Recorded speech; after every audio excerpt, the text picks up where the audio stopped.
Hello, I'm Ana Sevilla and I'd like to tell you about a very useful pedagogical tool, digital storytelling. Here's the outline of my presentation. I'll tell you a definition about digital storytelling, the kinds of digital stories there are, general information about them, examples, tips, the steps to be followed when creating your digital story, and then a conclusion. Before getting started, it is advisable that you read about basic things that you should know about digital storytellings in websites such as the one you see on the screen. Digital storytelling is the practice of combining narrative with digital content, including images, sound, and video, to create a short movie, typically with a strong emotional component. There are sophisticated digital stories, which are interactive movies that include highly produced audio and visual effects, but there are also basic digital stories, for example, a set of slides with corresponding narration or music. There are different kinds of digital stories: instructional, which teach you something, the ones that are trying to convince you about something, the ones that tell you about historical events, and the ones that are trying to make you reflect. There are different resources that you can use. These are virtually limitless, giving you enormous creative latitude. Some learning theorists believe that as a pedagogical technique, storytelling can be effectively applied to nearly any subject. Constructing a narrative and communicating it effectively require the storyteller to think carefully about the topic and consider the audience perspective. So it is a very important cognitive work. How does it work? Well, usually you create groups of students that can collaborate together on creating their digital stories. A number of simple applications can get someone started making digital stories, though more complex applications can be used in sophisticated stories. Depending on the elements that you include, a student might need a recording device such as a microphone, hardware and software to manipulate images and video, and tools to take pictures and video. Some applications are freely available online. There are several basic steps to be followed when creating your digital story. A digital story typically begins with a script. Then the storyteller has to assemble rich media to support the ideas and emotions, including music or other audio effects, personal or public domain images, animations or video, and other electronic elements. The storyteller pieces together and edits the digital story, creating a short movie, usually about 2 to 4 minutes long or even longer, in one of various file formats. It is significant because people tell stories to teach different things, and the oral tradition of knowledge transfer and exchange has served as the basis for education since humans began teaching one another. And digital stories build on this model by incorporating rich dynamic media. So we're taking the oral tradition from the past and giving it a present-day format with the media we use. The process of creating a digital story forces storytellers to choose a topic that can be conveyed to a particular audience with different elements in a dynamic process that gives them the opportunity to reflect on life and to find deep connections with the subject matter. Digital stories let the students express themselves with their own words and also with their own voices. So here's the concept of owning, and it is also important to focus on self-identity, self-representation, and the concept of empowerment. Here's a list of some examples of digital stories. You find Engineering 101, How is Combat Changed My Life, from the Center of Digital Stories, The Last Great Adventure, and Pedagogía Comunicacional Interactiva, which doesn't have a narration. It is just the story with the visuals, photos, sound effects, and music, but no narration.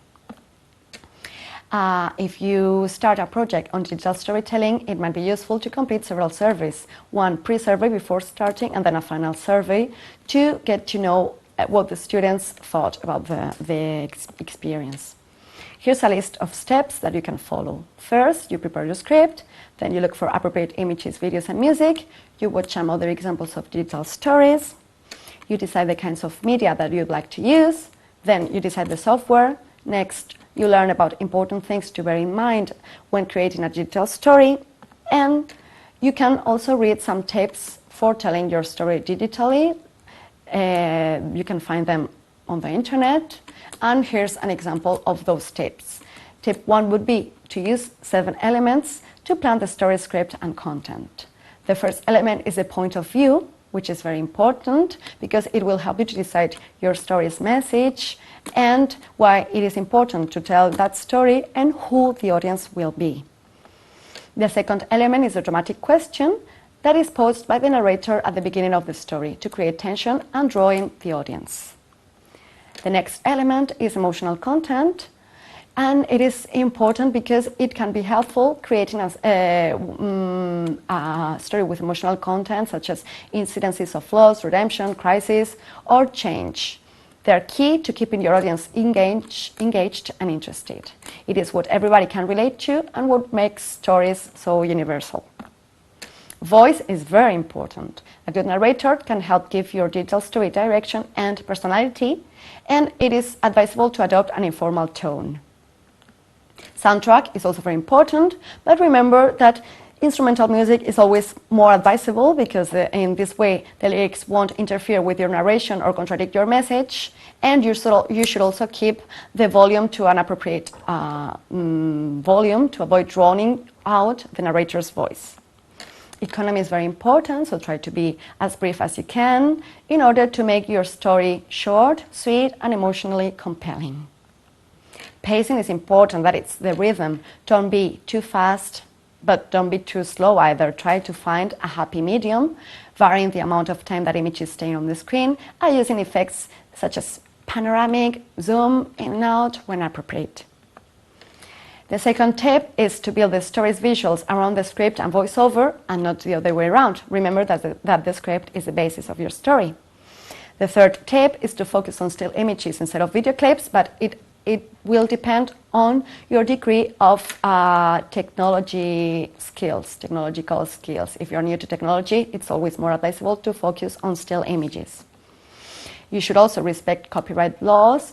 Try to use your own content and materials as much as possible, and if you want to borrow some other materials, try to use those materials from artists and musicians which have made their work available online to use freely. Use free software too to keep costs low or inexistent, and use different free audio tools such as the one you see on screen, Audacity, image editing tools that are also free or low cost, free movie assembly tools such as Movie Maker, and then keep your digital stories accessible, trying to include subtitles, making sure that deaf or blind people can follow your story, no problem. The last tip is that you should circulate your story among your peers or colleagues for feedback, get their comments, their ideas, in order to improve and to get some information regarding tone, structure, and content, and also give your feedback to the creators of other stories because they might find your feedback very useful too. In conclusion, we can say that students enjoy generating original electronic content and sharing it online, and digital storytelling fits well with these models of student expression. Students creating digital stories develop proficiency with multimedia applications, and they have a deeper impact that comes from their thinking critically about effective combinations among audio and visual elements. And in the case of languages learning, they also develop communication and linguistic skills and pronunciation. Each story challenges a student to select from personal collections or from other resources artifacts that meaningfully support the story and to assemble them in a way that achieves the desired effect. In doing so, students develop a discerning eye for online resources, increasing their technological and media literacy. Thank you very much.